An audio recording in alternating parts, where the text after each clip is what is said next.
que dá para realizar, que em Cristo pode ser feito, e em Cristo a mudança pode acontecer, e em Cristo a resposta pode ser obtida. E é aí então que nós nos deparamos com este incidente do capítulo 3, quando a Bíblia diz que dois apóstolos do Senhor, Pedro e João, estão tirando um tempo para irem ao templo, na verdade a igreja deles, orar ao Senhor. Não nos é dito, porque de 12, apenas 2 são vistos aqui. E é claro que os 10 estão em outra atividade. Mas estes daqui, principalmente estes 2, diz a Bíblia, que sobem ao templo à hora da oração no relógio deles. Vocês vejam que quando Lucas narra isto aqui, Lucas deixa bem claro que isto daqui não era esporádico, isto daqui era habitual. Versículo de número 1 está bem claro, não é? Não é uma coisa que acontecia corriqueiramente. O texto deixa ver que era um hábito. E eles estão subindo. Jesus não está mais na terra. Jesus já havia morrido, ressuscitado e ascendido aos céus. O Espírito de Deus já havia descido no capítulo anterior. E agora os 2, diz esta história, vão ao templo para orar ao Senhor. Eles não estão desanimados, eles não estão curtindo derrota, eles não estão desesperados. E por que eu digo isto? Pela ausência do Senhor. Cerca de 3 anos e meio estiveram juntos, lado a lado, mas agora a obra se completou. Jesus finalmente realizou aquilo que deveria realizar como enviado do Pai. Ele preparou este grupo aqui 3 anos e meio, e agora eles estão na direção do Espírito de Deus. Não é o fato de que Jesus foi ao céu, ou ascendeu de volta aos céus, de onde ele havia vindo. Como diz Paulo a Timóteo, ninguém subiu ao céu, senão o que desceu do céu, Filho do homem que está no céu. Ele estava, ele veio, ele ficou, ele voltou, está lá e vai voltar.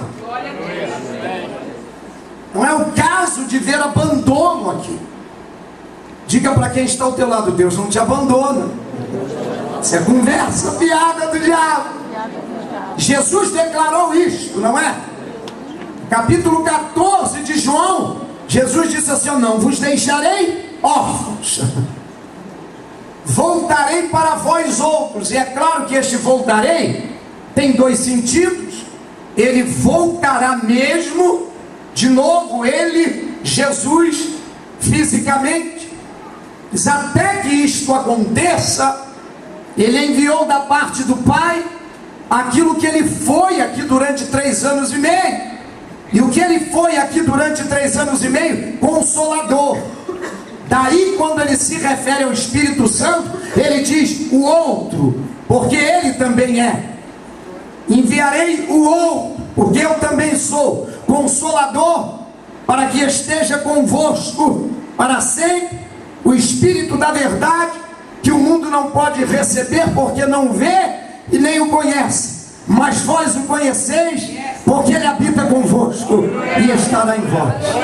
Declaração de Jesus. Agora diz a Bíblia, eles estão separados fisicamente de Jesus, mas estão debaixo da bênção de Deus, pela presença do outro Consolador, como diz a língua grega, o Paráclito divino. E é nesta proteção, nesta orientação, que eles caminham, que eles vivem, que eles se mantêm, que eles conquistam. E é sob esta direção que eles estão subindo ao templo para orar. 3 da tarde. Estão indo a Jerusalém, ou ao templo. Eles já estão em Jerusalém, especificamente o templo. E diz a Bíblia que antes que entrem, eles se deparam com um homem, como diz o texto aqui, coxo desde o ventre da mãe, nasceu assim. O moço era coxo de nascença. A Bíblia diz que ele era posto ali todos os dias para mendigar. Era a sua atividade, e por que não dizer assim, profissional. Ele era mendigo reconhecido. Ele era posto à porta do templo. E sabe, se não houvesse uma permissão, uma legalidade, ele não poderia estar ali, porque de alguma maneira aquilo era afronta para a religião judaica. Mas ele conseguiu um permisso aí, e se assentava lá, era posto ali, e vivia disso. Neste dia, um dia qualquer, Bíblia diz que Pedro e João subiam, e quando este homem os vê, lhe chama atenção. A Bíblia diz que ele chama a atenção de Pedro e João. Como? Ele estende a mão. Ele é pedinte, ele é beggar, ele é mendigo. Estende a mão, chama a atenção. Quem sabe se ele não o fizesse, ele não teria sido notado. A Bíblia diz que uma ocasião, Jesus vai saindo de Betânia.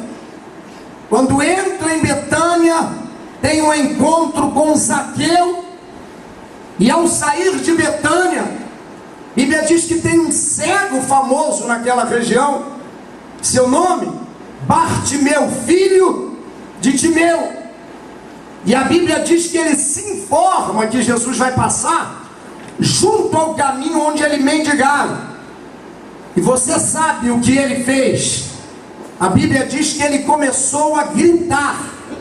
Gritava, bradava, diz o texto: Jesus, filho de Davi, tem misericórdia de mim. Chamou a atenção de Jesus. Quem sabe esta noite, apenas como sugestão, não é a mensagem, mas quem sabe, não é? O que esteja faltando para essa conquista tão necessária na tua vida, é você chamar um pouquinho mais a atenção de Jesus. Na verdade, seria bom dizer para quem está ao teu lado: quem sabe, não é? Não seria interessante chamar mais atenção chame menos atenção do advogado, do juiz, do médico, não é? Chame menos atenção do patrão, chame mais atenção de Deus. É porque há coisas que o homem faz, mas quando o homem não faz, certamente o Senhor o fará. Louvado seja Deus. Aleluia.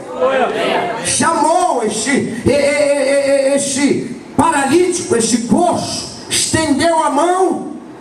Pedro e João olharam para ele, e diz a Bíblia que este homem pediu aquilo que ele necessitava. Não estipulou, não disse quanto, Apenas diz a Bíblia